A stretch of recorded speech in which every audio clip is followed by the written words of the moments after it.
So two critical things happened while I was going to St. John's the summer before my junior year, which turned out to be my last year. I worked the summer with my brothers doing construction. They were carpenters by trade. And so every day I would go home and work an 8 hour day with them. And I learned how to cuss. I learned what the world was like, what men were like when there were no women around. I was going to a high school seminary learning about praying and spirituality, and I was spending my summers with probably some of the grossest men you'd ever want to meet in your life that were just men, honest men, good men, hardworking men, men that went home every day to their wives, men that were just trying to make a living. And so we had this contrast.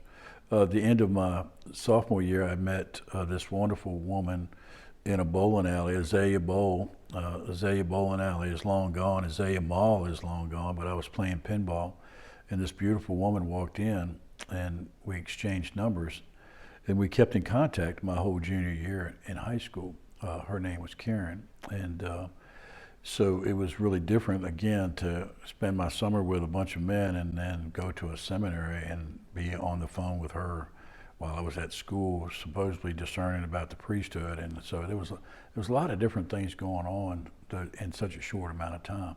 Because the school closed down, I immediately went to work with my brothers. And I never wanted to be a carpenter by trade, but it certainly avoided the fact to apply for a job.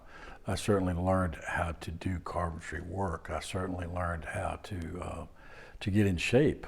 When you're new in construction, you start out by carrying large loads of lumber, and you eventually work your way up the scale. So within a few years after I had been working with my brothers, my oldest brother made the comment that they may have played it wrong because the three of them were extremely difficult on me. They drank too much, they yelled too much, they weren't the nicest people in the world. And my brother said, the oldest brother said one day in front of the other two, he said, we may have calculated this wrong. One day, we're probably going to be working for him.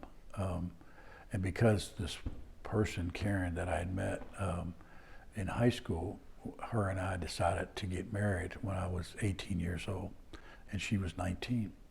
And so she was a lot smarter than me. She's still a lot smarter than me, and she had the ability to run a business. So by the time I was 24, we had started our own construction company, and all three of my brothers were working for us. And she kept the books, and I tried to keep them in line.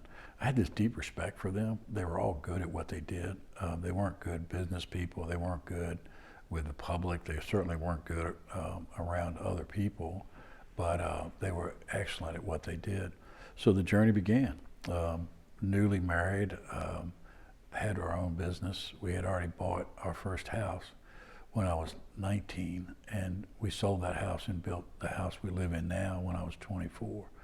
And so the whole idea was these building years, these taking what you have gotten, the formation from the seminary, but also the formation from construction, and trying to make the most of it. There was no question that I wasn't going to college when I graduated from high school because there was no money. There was no government programs that I knew of. There was nobody saying that that was the way you should live.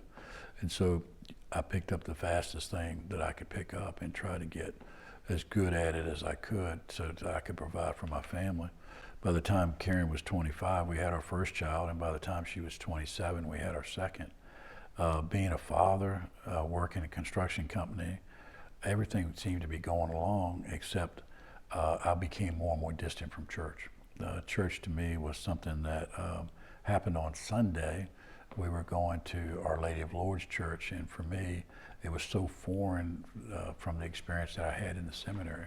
The seminary was lively with liturgies that were vibrant, and there was music and dancing and so forth. And nothing against Our Lady of Lourdes. It was more subdued. It was older. It was more traditional. So I lost interest in church for many years. This whole idea of a God, of a loving God, I could see it in the birth of our children. I could see it, but I had lost touch with the whole idea of being of service to other people. I knew I was supposed to be a good husband, a good father, but after that, I didn't really have a lot of time. And Sunday, most of the time, was the only day I had off. So the last place I wanted to be was at a church that I wasn't crazy about going to. So I started to fall further and further away from the church. I thought I was still a good person. I thought I was still doing the things that I was supposed to be doing. I certainly was doing the things a man is supposed to do in this world, but I clearly had missed something in my life. My conversations, because of my lack of education, became less and less. The idea of what's going on outside of my own world became smaller and smaller, and it was self-inflicted. Nobody did that to me, but there was no need for anything else. Everything that I needed, everything that I wanted was in this world that I had created. Because we were self-employed, because we had the freedom to move from job to job, because we didn't have to work for difficult people, it was really ideal for me in a lot of different ways. I got better at running a business, they got better at being carpenters, and somehow we blended it all together. I spent those years trying to help the men that I worked with. They were always in and out of jail. Almost everyone suffered from at least one addiction in their life, and some of them had multiple addictions. It just became a way of life. I had bail bondsman's cards in my wallet. I knew how to get people in and out of jail. I learned so many different things about the world through those years of working in construction. I didn't judge people that I worked with. It was more of I needed them. The best story I ever had was my brother decided that I needed to learn a lesson, so the day a crane was scheduled to come to the job, he talked to everybody that worked for me into not coming to work that day, so that when I showed up on the job and had to pay for the crane that had come and left because I couldn't do it by myself, he simply asked me the question, did you learn anything? That maybe you do need us, that you can't come out here and yell and scream at everybody and not treat them with respect. The other example was the same brother where I stopped and fixed a woman's flat tire on the way to work. And I came in and told them the reason I was late was because I had helped this woman who had a flat tire. And he looked at me and he said, please tell me the last time you did something for somebody else and didn't tell anybody. And it became part of the messages that I learned. There was a fellow that worked for us that was so proud of the fact that he was the first generation in his whole family that had never been on welfare, that he didn't depend on any government subsidized pensions or anything. And he was so proud of that. And I remember those life lessons that you learn along the way.